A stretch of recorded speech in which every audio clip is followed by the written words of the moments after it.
जी मस्जिद अली करमल्ला ताला बाजी आप दी मस्जिद है ये ताइफ विच मौजूद है अपनी असली हालत विच जिस तरह वो हज़रत अली दे आप दे दौर विच आई मस्जिद है यदि कोई मेंटेनेंस हुई है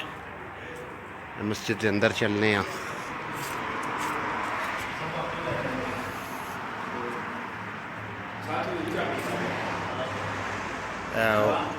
उस दौर की मस्जिद है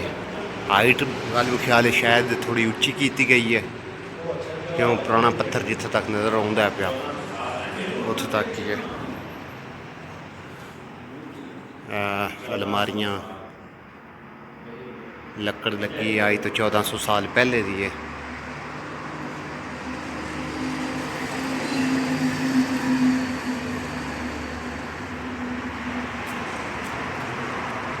पीछे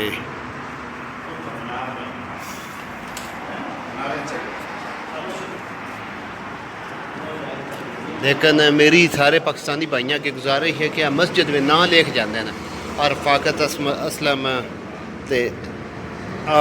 मतलब ये जगह ते आके पुरानियां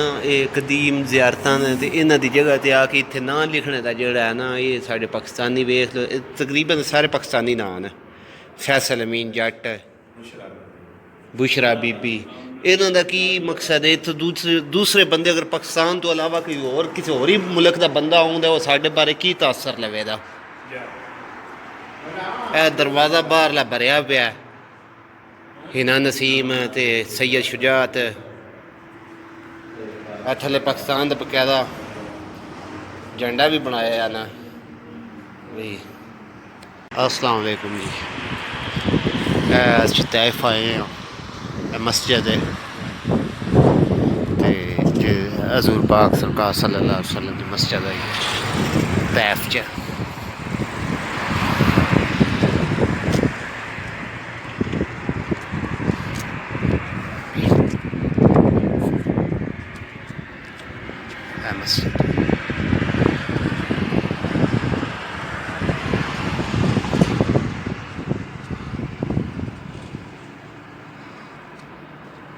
ते कुफार जड़ा पत्थर सटना है वो पत्थर है वड्डा पत्थर जड़ा है जड़ा कुफार ने पाक सरकार सल्लम ते हमला करने वास्ते जड़ा आपने शहीद करने वास्ते जड़ा उत्तो मस्जिद सटना आई ये वो छोटा जिहा एक पत्थर है वो आसरे उत्ते खड़े है उस दौर का बने हैं अंदर पौड़ियां ने जेड़ा एक जगह बनी है मीनार में सीढ़ियाँ जानियां पे गुलाई में सुभान अल्लाह ये 1400 साल पहले ये तैयार होया है ते मजबूत है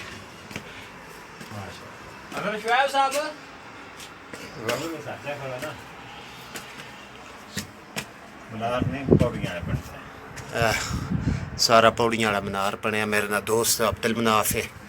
मोहम्मद वसीम है तनवीर है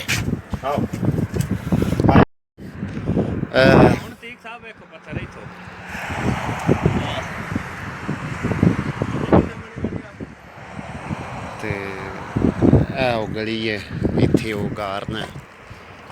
जेड़े पाक सरकार आप रंदे आन ते वो इन्हां घरां विच वो गली है जे पाक सरकार गुजरदे आन ते माई कूड़ा सटदी आई बने घर